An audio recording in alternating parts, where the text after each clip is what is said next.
امام شافعی فرماتے ہیں جن گھروں میں لوگ فجر کی نماز کے وقت سوئے ہوتے ہیں ان گھروں میں رزق نہیں آتا۔ آپ فرماتے ہیں فجر کا وقت اللہ کے دینے کا وقت ہے، اس وقت اللہ بانٹتا ہے۔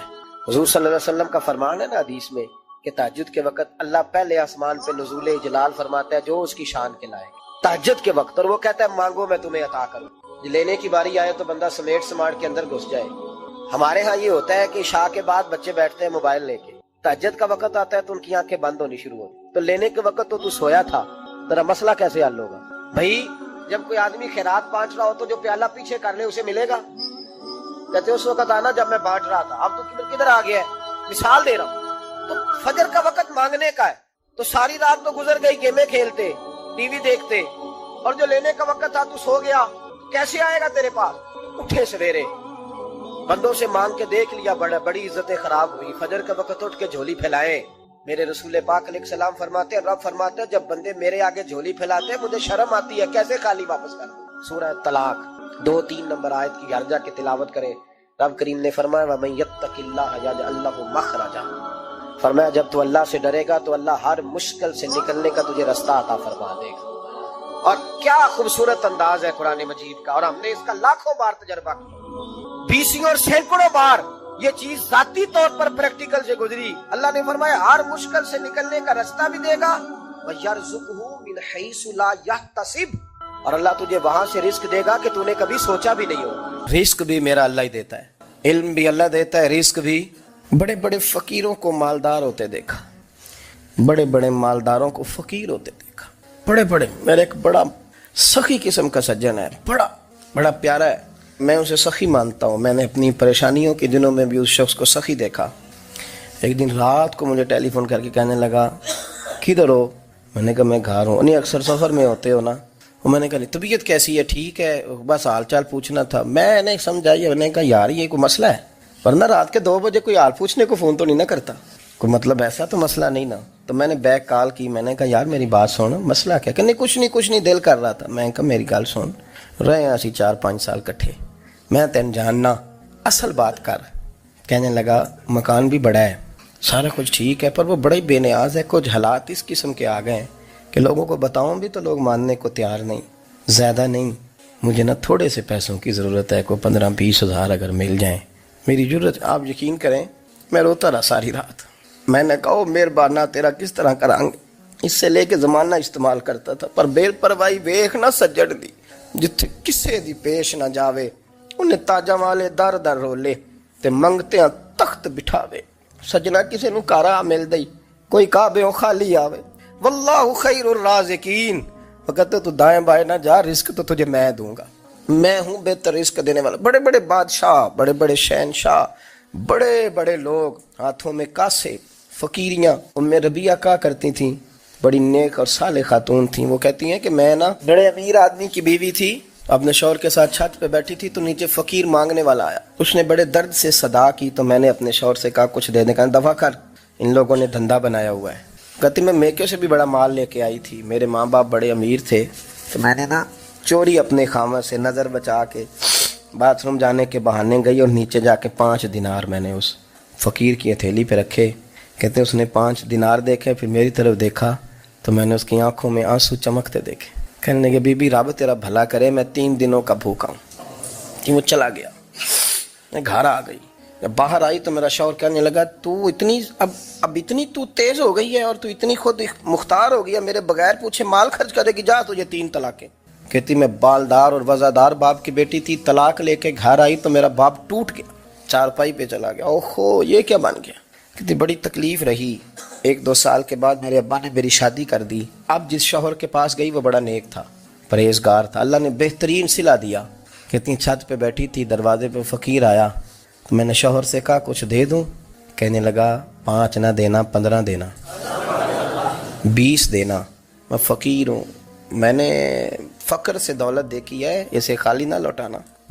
کہتی ہے کہ میں نیچے گئی اور جب میں نے اس کی طرف دینار بڑھائے تو میری چیخ نکلی، پیسے پھینک کے میں بے ہوش ہو کے گری۔ میرے شوہر نے آ کے اٹھایا، اندر لے گیا، پانی منہ پہ چھڑکا، کہنے لگا تجھے کیا ہوا؟ کہنے لگی یہ جو مانگنے آیا یہ میرا پہلا شوہر تھا، وہی تھا جو کہتا تھا کہ تو 5 دینار دے آئیے، جا تجھے 3 طلاقیں۔ پڑھو نا حدیث پاک، میرے نبی پاک علیہ السلام نے فرمایا ایک بندہ گنجا تھا، گنجا کوئی ترتیب آگے پیچھے ہو جائے تو مفہوم کے لحاظ سے، لیکن میں مفہوم اس کا واضح کرتا ہوں. ایک گنجا تھا، کوئی شے نہیں تھی، سر پہ بال بھی نہیں تھے، رویا کرتا تھا. اللہ تعالیٰ نے فرشتے کو بھیجا، تجھے کیا چاہیے؟ تو کہنے لگا بال آ جائیں اور تھوڑا مال آ جائے. فرشتے نے ہاتھ پھیرا تو بال بھی آ گئے تو بکریاں بھی آ گئیں، لائنیں لگ گئیں، مال ہی مال ہو گئے. دوسرے کے پاس گیا، وہ کوڑا تھا، اس کو جا کے کہا کیا چاہیے؟ کہنے لگا شفا ہو جائے اور کچھ اللہ تعالیٰ آسانی کر دے. شفا بھی ہو گئی، گائیں بھی دے دی، بھینسیں بھی دے دی، مال ہی مال ہو گئے. پھر ایک کے پاس گیا، وہ اندھا تھا، تجھے کیا چاہیے؟ اس نے کہا آنکھیں مل جائیں اور کچھ ساتھ اللہ مال دے دے. اونٹ ہی اونٹ ہو گئے. جب بڑا نواز دیا تو پھر مالک نے امتحان لینے کا ارادہ کیا. یاری تیری سونا ہے پر آزمائشاں بھی تیریاں اگ، آزمائشاں تیریاں، صحیح کہہ رہا ہوں، آزمائشاں تیریاں، یاری تیری سونا ہے پر آزمائشاں تیریاں، اے سونا پرکھیا جاوندا ہی پہلو نہ لگاں دے لگ. اللہ نے فرمایا آزمائش کرو. سب سے پہلے گنجے کے پاس آئے، اسے کہا اللہ کے رستے میں کچھ دیکھا نہیں لگا، میرے خرچے ہی بڑے. دیکھو تو صحیح کتنی مشکل میں وقت گزارتا ہوں، حال ہی کوئی نہیں. تو اس نے کہا میں نے تو سنا ہے تو گنجا اور بھوکا ننگا تھا. کہنے لگا میں تو جدی پشتی رہی سے اعظم ہوں. نبی پاک صلی اللہ تعالی علیہ وسلم نے فرمایا، بخاری شریف میں صحیح درجے کی روایت ہے، کریم فرماتے ہیں اگر تم وہ جان لیتے نا جو میں جانتا ہوں، اگر تمہیں اس کا علم ہوتا نا جس کا مجھے علم ہے، تو فرمایا تم رویا کرتے، تمہاری کیفیات اور ہو جاتی. بعض اوقات کچھ لوگ غیر سنجیدگی کا مظاہرہ کرتے ہیں، ہنستے ہیں، شغل بناتے ہیں. بہت سارے کام ایسے ہیں، بہت سارے فیوز و برکات ایسے ہیں جو انہیں ملنے ہوتے ہیں، نہیں مل پاتے. تو وہ غیر سنجیدگی طبیعت کی، لہجے کی غیر سنجیدگی، ان سے وہ فیوز و برکات اٹھا لیتی. میں دوستوں سے کہتا ہوں، آپ کسی جگہ محفل میں جاتے ہیں، آپ کسی دینی اجتماع میں جاتے ہیں، لیکن رستے میں اگر آپ شغل کرتے ہوئے جا رہے ہیں، ہنستے ہوئے جا رہے ہیں، آپ نے کیا فائدہ حاصل کیا؟ آپ جہاں بھی جا رہے ہیں، موبائل آپ کا آن ہے، موبائل دیکھ رہے ہیں، موبائل چلا رہے ہیں، موبائل ہی چل رہا ہے، تو آپ نے کیا سنجیدگی حاصل کی؟ پایا کیا؟ ہر کام صرف موبائل کے سٹیٹس کے لیے کیا ہے. تم اگر وہ جان لیتے جو میں جانتا ہوں. اصحاب صفا کے پاس قرآن مجید کی کوئی آیت تلاوت کی گئی تو وہ رونے لگے. صحابہ رو پڑتے تھے، اللہ کے خوف سے، خشیت سے رو پڑتے تھے. کوئی آیت تلاوت کی گئی، اصحاب صفا رو پڑے. ان کو روتا دیکھ کر حضور بھی آئے اور اللہ کے رسول کی آنکھوں میں بھی آنسو آئے. اور پھر اللہ کے حبیب علیہ السلام نے اس عمل کا اظہار فرمایا. حضور فرمانے لگے جو آنکھیں رب کے خوف سے آنسو بہاتی ہیں نا، ان کو اللہ پھر دوزخ پر حرام کر دیتا ہے، پھر وہ جہنم میں نہیں جایا کرتے. وہ اللہ کے خوف سے چھلک پڑی، جذبات ابل کر باہر آ گئے. سعادت مند لوگ ہوتے ہیں، سعادت مند. نبی پاک علیہ السلام نے فرمایا، ترمذی میں موجود ہے، حضور فرماتے ہیں 3 باتیں خوش بختی کی علامت ہے. یا رسول اللہ صلی اللہ تعالی علیہ وسلم کون سی؟ تو ایک تو حضور نے فرمایا اللہ سے ڈرو، اور دوسرا فرمایا بلا وجہ اپنے گھر سے نہ نکلو، اور تیسرا فرمایا اپنے گناہوں پر رویا کرو. اگر تمہیں رونا آ جاتا ہے تو یہ سعادت مندی ہے تمہارے لیے. مجھے کچھ دوست کہتے ہیں مجھے غصہ بڑا آتا ہے، تو میں کہتا ہوں مجھے بھی بڑا آتا ہے، بڑا آتا ہے، لیکن اپنے گناہوں پر آتا ہے، اپنی غلطیوں پر آتا ہے. مجھے زندگی میں جتنا غصہ آیا ہے اپنی کوتاہیوں پر آیا. جہاں جہاں مجھ سے سستیاں ہوئی ہیں مجھے ان پر غصہ آتا ہے. اور جب اپنے آپ پر غصے سے فارغ ہوں گے تو کسی اور پر بھی کر لیں گے. ابھی تو ڈھونڈتا پھرتا ہوں اے اقبال اپنے آپ کو، آپ ہی گویا مسافر، آپ ہی منزل ہوں میں. میرے عزیز، اگر انسان کو یہ سعادت مندی نصیب ہو جائے، وہ کبھی اپنے مالک کے خوف سے رو پڑے، کبھی اس کی محبت میں رو پڑے. مجھے بتائیں نا، بچہ جب رو ہی پڑتا ہے تو پھر اماں سارے کام چھوڑ کے متوجہ ہو جاتی. لوگ کہتے ہیں وہ میرے پاس آیا تھا تو بس رو ہی پڑا تھا، تو پھر میں کیا کرتا؟ وہ رو ہی پڑا ہے تو معاملہ ختم ہو گیا. بچے کی شدید غلطی پر اسے ڈانٹا تھا پر وہ رو پڑا، نرم ہو گیا دل ماں کا، باپ کا، چچا کا، بڑوں کا، چونکہ وہ رو پڑا ہے. عزیز بھائی، جب تو بھی رب کی بارگاہ میں رو ہی پڑے گا نا، جب تو اس کی خشیت سے ٹوٹ ہی جائے گا نا، جب اس کے حضور آ کے عرض کرے گا نا مالک میں کہاں جاؤں تیری بارگاہ میں نہ ہوں، کہاں جاؤں. اعلیٰ حضرت بریلوی رحمۃ اللہ علیہ کے والد تھے، بڑے درد سے دعا کرتے تو لوگ ان سے دعائیں کرایا کرتے تھے، اور عجیب سے نا دعا کے اندر محو ہو جاتے تھے. اپنے لفظوں میں بات کروں تو بڑی کھوب کے دعا کر دے سن. بعض بندے رٹیاں رٹائیاں دعاواں کر دیں، بس وہ ٹھیک ہے، ہاتھ اٹھا دیے، جو مولانا صاحب کہیں گے ہم بھی. وہ بڑے محو ہو کے دعا کرتے تھے. کسی نے ان سے کہا حضرت اتنی للہیت سے اور اتنی محویت سے اور اتنے ذوق سے دعا کیسے؟ فرمانے لگے میں نے اپنی بیوی سے طریقہ سیکھا ہے. سیکھنے والے سبھی جگہ سے سیکھتے، اپنے بچوں سے بھی سیکھ لیتے، اور جن کا خیال ہونا ہمارے پاس کل عقل آ گئی ہے، وہ بیچارے عقل کو خیر بات کہہ دیتے ہیں، جن کو سارا ہی پتہ ہے انہیں کچھ پتہ نہیں۔ کہتے بیوی سے سیکھا ہے دعا مانگنے کا طریقہ۔ حضرت وہ کیسے؟ فرمانے لگے اسے کوئی کام تھا مجھ سے، کوئی گھر کا خرچہ تھا، اس نے بتایا خرچہ، میں نے اسے کہا ابھی میرے پاس پیسے نہیں ہیں، آتے ہیں تو دوں گا۔ 2-4 دنوں کے بعد پھر اس نے کہا، میں نے کہا تھا گھر کے خرچے کے لیے کچھ پیسے، تو فرماتے ہیں میں نے کہا ابھی میرے پاس نہیں ہے، آتا ہوں تو دیتا۔ عورتوں کی عادت ہوتی ہے بار بار یاد کرانا، کہتے اس نے پھر یاد کرایا، وہ میں نے گزارش کی تھی کچھ پیسے چاہیے، فرماتے مجھے غصہ آ گیا، میں نے کہا تو کیا روز ایک ہی بات کرتی ہے، تجھے کہا ہے نا ابھی پیسے نہیں ہیں، آتے ہیں تو دے دوں گا۔ ہر روز یاد کرانے کا کیا مطلب ہے؟ ایک ہی بات کا رٹا لگایا، پیسے چاہیے، پیسے ٹھیک ہے، خرچ ہے، آپ ٹھیک کہہ رہے ہیں، پر ابھی نہیں میرے پاس۔ کہتے میں نے ڈانٹ دیا۔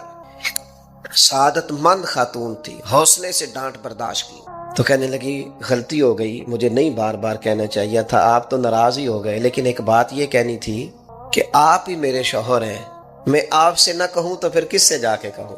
آپ سے ہی کہنا ہے نا، میرے آپ ہے نا میرے سر کے تاج، تو کس سے اور کہوں؟ میں اور کسی سے کہوں؟ شیخ فرماتے ہیں میرے ہاتھ میں کچھ چیز تھی، ہاتھ کانپا، وہ چیز گری، چھم چھم میرے آنسو ٹپکے، چھم چھم میں رو پڑا۔ تو خاتون کہنے لگی آپ کیوں روئے، کیا ہوا؟ تو فرمانے لگے مجھے تو رب سے مانگنے کا طریقہ تو نہیں سکھا دیا، جب میں اس کی بارگاہ میں عرض کروں گا نا مالک بڑے دروازوں پہ گیا ہوں کوئی نہیں میری سنتا، بڑے درد کے ساتھ میں نے کہا ہے پر فریاد کو کوئی نہیں پہنچا، اے اللہ تو ہی میرا رب ہے، پھر تجھے نہ کہوں تو کس کی بارگاہ میں جا کے کہوں؟ میں بیمار ہوں اور شفاؤں کے لیے ترس گیا ہوں، میں مقروض ہوں اور جان چھڑانے کے لیے ترس گیا ہوں، میں کمزور ہوں اور سعادت پانے کو ترس گیا ہوں، میں بے کیف ہوں اور سجدوں کی لذت کے لیے بے چین ہو گیا ہوں، میں بے کیف ہوں اور چاہتا ہوں میرا قرآن پاک کی تلاوت سے دل لگے، پر مالک جب توفیق تو دینے والا ہے تو پھر تجھ سے نہ کہوں تو میں کس سے جا کے کہوں؟ نبی پاک صلی اللہ تعالی علیہ وسلم نے فرمایا 2 آنکھیں دوزخ میں نہیں جائیں گی۔ یا رسول اللہ صلی اللہ علیہ وسلم اتنا کرم، وہ 2 آنکھیں کون سی ہیں؟ فرمایا ایک وہ جو اللہ کی راہ میں رات جاگتی رہی، کسی سرحد پر پہرا دیا، کوئی ڈیوٹی کی، کوئی خدمت کی، راہ خدا میں جو آنکھیں بیدار رہی راہ خدا میں، دوزخ میں نہیں جائیں گی۔ اور دوسرا فرمایا جو رب کی یاد میں رو پڑی، جس سے خشیت آئی، جو ڈر گیا پر ڈرا اللہ کے لیے، آنسو فار سیل نہ ہو، کوئی اداکاری کا ماحول نہ بنائے، وہ اس طرح نہ ہو رو رو کے دعا، رکت انگیز دعا، اور فلاں کیا بات، فلاں کے بڑا رلایا اور فلاں میں بڑا درد تھا اور فلاں کے آنسو نکل آئے اور پیر صاحب قبلہ رو ہی پڑے، فار سیل نہ ہو چیزیں، اداکاری نہ ہو، اس کی طبیعت پر پورا اثر ہو۔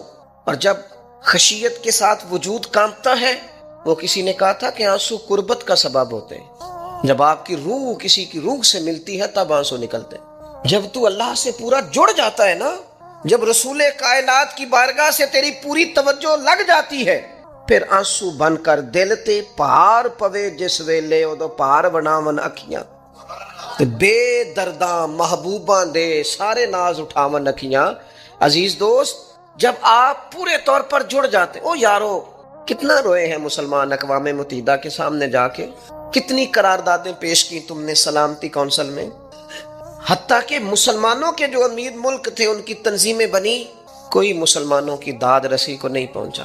میری کو بہت لمبی عمر تو نہیں ہے، پر میں نے برما میں مسلمانوں کے کٹتے ہوئے حالات دیکھے، خبریں آئیں، ہم نے دیکھی، کٹتے اور سسکتے مسلمان ہم نے دیکھے، ہم نے دیکھا لیبیا پہ حملہ ہوا اور ٹوٹ گیا سارا ملک، میں نے وہ منظر دیکھا جب غوث پاک کے بغداد میں بمب گرے، ہم نے وہ دور دیکھا جب کسی نے خبر دی کہ کربلا میں پھر سے کربلا برپا ہے، ہم نے وہ منظر دیکھا جب پتا چلا کہ پھر سے مولا علی کے نجف اشرف کو اجاڑا جا رہا ہے، ہم نے وہ سارے منظر بار بار دیکھے، بار بار سنے، اور اب تو شرم آتی ہے، میرا دل کرتا ہے میں فلسطین کا نام نہ لیا کروں، شرم آتی۔ یہ کوئی ہماری تقریروں کے موضوع ہیں؟ یہ کوئی ہمارے کالم لکھنے کے عنوان ہیں؟ یہ کوئی ہمارے موبائل پہ لگانے کے سٹیٹس ہیں؟ یہ تو شرم سے مر جانے کا مقام ہے، یہ کوئی گردنیں اٹھا کے بات کرنے والی بات ہے؟ یہ موبائل پہ ایک دوسرے کو ویڈیو دکھانے کا منظر ہے؟ رمضانوں میں شاموں میں اپنے اپنے بچوں کو سینوں سے لگا کے افطاریاں کرانے والوں اور بچوں سے پوچھنے والوں کہ پتر تو کی کھانا ہے، اس سے پوچھ لے اس کی مرضی کیا ہے۔ تمہیں پتہ ہے فلسطین کی بیٹیاں بھی سیدہ خدیجۃ الکبریٰ کی بیٹیاں ہیں، وہ مومنوں کی مائیں ہیں تو ان کی بھی تو مائیں ہیں نا، فلسطین کی بہنیں بھی صبح قیامت حضرت فاطمہ کے پلو میں پناہ لیں گی۔ نبی پاک صلی اللہ تعالی علیہ وسلم نے فرمایا من اذا مسلمن فقد اذانی۔ میں کیسے وہ بات آپ کے دلوں تک اتاروں کہ حضور نے فرمایا جب میرے مسلمان کو تکلیف ہوتی ہے تو مجھے تکلیف ہوتی ہے، مجھے درد ہوتا ہے۔ اس رسول کی امت جو کافروں کی رسیاں زور سے باندھی جائیں تو حضور فرمائیں ڈھیلی کر دو، یہ ہائے ہائے کرتے ہیں تو مجھے نیند نہیں آتی۔ اگر بدر میں قیدی بنا کے لایا گیا کافر ہائے ہائے کرے تو حضور کو نیند نہیں آتی، تو مجھے بتاؤ کہ فلسطین کی بیٹیاں ہائے ہائے کرتی ہیں تو گنبد خضرا میں محبوب کو آرام ہے؟ میرے عزیز، بے حسی کی زندگی، چھوٹے موٹے بیانات، تو بھی کہہ دے تھوڑا سا، فلانے کا بیان نہیں آیا، کیا کرنا ہے بیان دے کے، کیا بات کرنی ہے تذکرہ کر کے؟ دوستو آؤ رو کے دیکھ لیا ساری دنیا کے سامنے، کچھ رب کے سامنے رو کے نہ دیکھ لے؟ اب اسے کہے نا، اب حضور کی بارگاہ میں عرض کر کے نہ دیکھ لے کہ تجھ سے فریاد ہے اے گنبد خضرا والے، اب کعبے والوں کو ستاتے ہیں کلیسا والے، اور کی اگر تو نے دل مسلم کی دل جوئی نہیں، پھر ہمیں تانا دیں گے بت کے مسلم کا خدا کوئی نہیں۔ اب اللہ رسول کی بارگاہ کی طرف رجوع نہ کر لیں، اب چھوڑ نہ دیں سیاستدانوں کے گلے، اب چھوڑ نہ دیں دنیا اقوام متحدہ کی بات اور سلامتی کونسل کی بات، اب اپنے اللہ کی جانب رجوع نہ کریں۔ دیکھو نا، نبی پاک صلی اللہ تعالی علیہ وسلم نے ہمیں فرمایا تمہارے آنسو قدر والے ہیں، رب رسول کی بارگاہ میں بہانا، ان کو ضائع نہ کرنا۔ عزیز بھائیو، یہ آنسو جو اللہ رسول کی بارگاہ کی طرف بہتے ہیں یہ اللہ کی رحمت کو متوجہ کرتے ہیں، یہ مالک کریم کے کرم کو مائل کرتے ہیں۔ ہمارا مسلح آباد ہونا چاہیے۔ وہ مجھے ایک دوست کہنے لگے صرف دعا کریں فلسطین کے لیے، آپ نے کہا جم کے دعا کریں، صرف دعا کرنے سے کیا ہوتا ہے؟ میں نے کہا دعا کرنے سے پہاڑ ہل جاتے ہیں اپنی جگہ سے۔ میرے رسول پاک رات کو دعا کریں تو صبح فاروق اعظم جیسے لوگ آ جاتے ہیں دین اسلام۔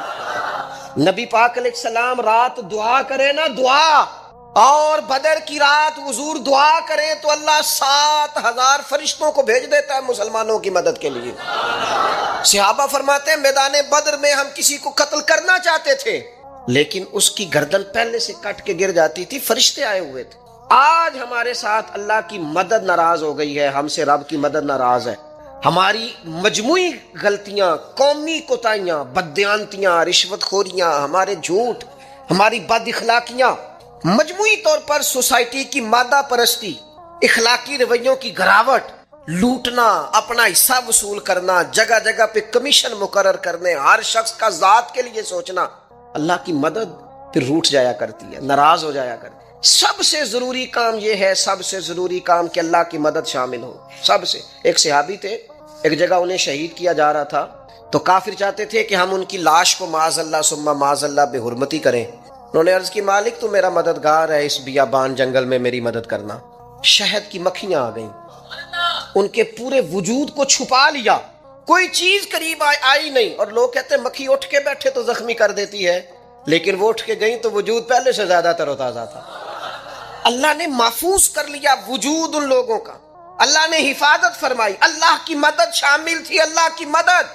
ایٹم بم تم نے بنا لیے، ہتھیار تم نے سجا لیے، دولتیں تم نے جمع کر لی، بڑے بڑے تم نے ادارے قائم کیے، اب ایک کوشش اور بھی کرو، رب رسول کی بارگاہ میں رو تاکہ تمہیں اللہ کی مدد بھی ملے، تمہارے اندر حوصلہ بھی پیدا ہو، تمہارے اندر شعور بھی بلند ہو، اپنی ذات سے اٹھ کر سوچنے کی تمہیں طاقت بھی میسر آئے۔ میرے عزیز، اگر اس کی بارگاہ میں رونا آ جائے نا، اس کی بارگاہ میں اسے منانا آ جائے تو پھر تو کیفیات ہی کچھ اور ہو جاتی ہیں۔ کتنا کو روئیں بھلا؟ حضور فرماتے ہیں بہت لمبا تم نہ بھی نہ رونا، اگر مکھی کے یا مچھر کے پر کے برابر بھی تمہارے آنسو نکل گئے نا، میں اب اس سے زیادہ کیا آپ کی بارگاہ میں بات عرض کروں۔ حضور فرماتے ہیں ایک مکھی اور مچھر کے پر کے برابر بھی تیری آنکھ سے آنسو نکل آیا، شرط یہ ہے نکلے ریاکاری کے لیے نہیں، نکلے اللہ کی رضا کے لیے، اس کی خشیت میں نکلے۔ فرمایا اگر مکھی کے پر کے برابر بھی تو رو پڑا تو اللہ تعالیٰ تیرے لیے دوزخ سے آزادی لکھ دے گا۔ اور نبی پاک صلی اللہ تعالی علیہ وسلم نے بیان فرمایا ہے، حضور فرماتے جو اللہ کے خوف سے رو پڑے نا، جس طرح بھینس، بکری، گائے کے تھنوں سے نکلا ہوا دودھ دوبارہ تھنوں میں نہیں نہ جاتا، اسی طرح جو رب کی یاد میں رو پڑے وہ دوزخ میں نہیں جاتا۔ یہ مثال دیکھیں کیسی دی حضور نے سمجھانے کی۔ اگر کبھی رونا آئے اس کے لیے تنہائی کا انتخاب کریں، مجموع میں نہیں، ایک بندے کو حضرت عمر نے مجمع میں روتا دیکھا تو فرمایا یہ کام تو اکیلے میں کرتا، تیرے لیے برکت والا ہوتا، تیرے آنسو نکلے، تیرے رخساروں پہ بہیں۔ اور شیر خدا تو شیر ہے نا، حضرت مولا علی شیر خدا فرماتے ہیں اگر تیری آنکھوں سے کبھی آنسو نکلے نا اللہ کی یاد میں، حضور کی محبت میں، تو فرمایا ان آنسوؤں کو پوچھنا نا